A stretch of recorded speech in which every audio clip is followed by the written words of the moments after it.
Hello, everyone. Today we're going to have another interesting story. It's called Golden Goose. Are you ready? Once upon a time, there was a family who had three sons Jack, John, and Tom. Tom was the youngest, but he was always mocked and pulled by his elder brothers.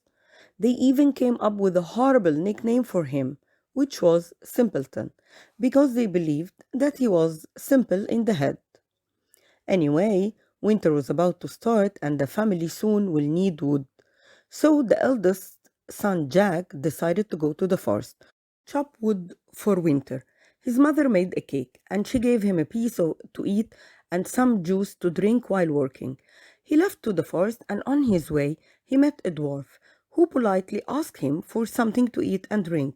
But Jack said, I only have one piece of cake and one bottle of juice. If I give them to you, there will be nothing left for me.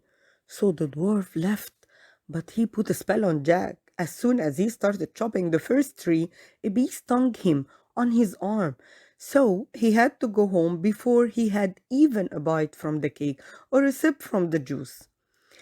On the next day, the second brother, John, was asked to go instead. The mother gave him also a piece of cake and a bottle of juice. When he arrived at the forest, he came across the same dwarf, and again he asked him for something to eat and drink. But John was just like Jack. He refused to share any of the cake and the juice because he would have less for himself. So the dwarf left, but as soon as he took out his axe, he accidentally hurt his leg and had to go back home. And of course, it was the dwarf's doing, a punishment for being selfish. The two eldest brothers were badly injured at home, so Simpleton decided to go to the forest to chop wood. And as soon as he reached the forest, he met the same dwarf. And of course, he asked him for something to eat and drink. I'm starving and dying of thirst, said the dwarf. Simpleton was not like his brother. I only have a little, but I would love to share what I have with you.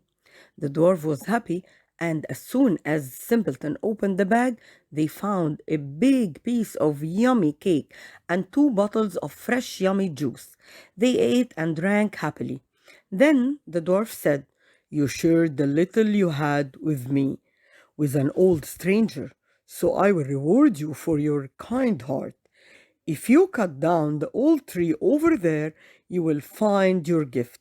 It is in the trunk of the tree. And then he disappeared. So Simpleton decided to try his luck and cut the tree. And there in the trunk was a gift he had never imagined, a golden goose. It was covered in gold. It even had gold feather. He took the goose under his arm and walked back home. On his way, he met three little girls playing in front of their house. When they saw Simpleton and the goose, they ran to talk to him and ask about the golden goose. Simpleton said that he just found it and he is taking it back home. So please stay away from me. The eldest sister asked if she can take a feather to put on her hair. And before Simpleton answered her, she tried to pluck a feather. But as soon as she touched the goose, she stuck fast to it. The second one immediately ran to help her sister, but she got stuck to the first one. Now the youngest sister saw that they were playing with the goose without her, so she ran to her sisters and unfortunately she stuck to her sisters. Now Simpleton didn't know what to do, so he decided to keep on walking till he reached back home, and then his family can solve this problem. He also decided to pay no attention to the fact that there were three girls stuck to the golden goose. On their way, they met an old lady. She saw them. She said, What are you doing, girls? Why are you chasing this young man and his goose? And of course, she was trying to help the youngest sister to pull her away. But as soon as she touched the youngest sister, she was stuck to them.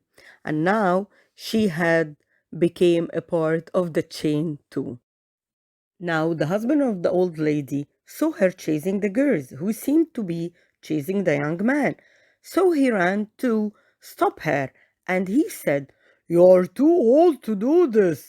But as soon as he touched her, he was already stuck tight to them.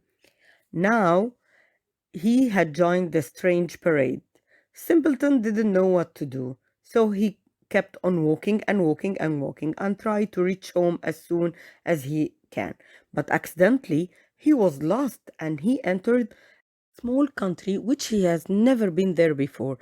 In this small country, there was a princess who had never smiled or laughed since her mother's death. So her dad, the king, decided to give his daughter hand in marriage to anyone who could make her laugh or even smile. The princess was in her balcony when Simpleton and his parade was going in front of the castle. So she saw them and smiled, and she laughed loudly when they were about to fall down. She quickly went laughing to her dad to tell him about what she just saw from her balcony. Simpleton and his parade didn't know about the princess or that she was even watching them. The king asked the guard to bring Simpleton and his parade to come into the castle. The princess, when she saw them again, she laughed so hard that her stomach hurt. The king was grateful to Simpleton and asked him why they were all stuck to the goose. Simpleton told the king his story. As soon as he finished telling the king his story, the parade was not stuck to the golden goose anymore, and it became just a golden statue. It was not alive anymore. The king had no choice but to give his daughter to the boy. The golden goose was the marriage gift to the princess, and they lived happily together. After the king's death, Simpleton and his wife ruled the country together. His parents and brothers never called him Simpleton again, but always used his real name Tom, and he became King Tom. And his wife ruled the country in a very, very good way. They had good hearts and they never been selfish. They have always been kind and good with everyone in the country. So all the people around them and in the country loved them very much and respected them. Thank you. This was the end. Can I tell you something? Please remember to have good heart and never ever to be selfish. Thank you.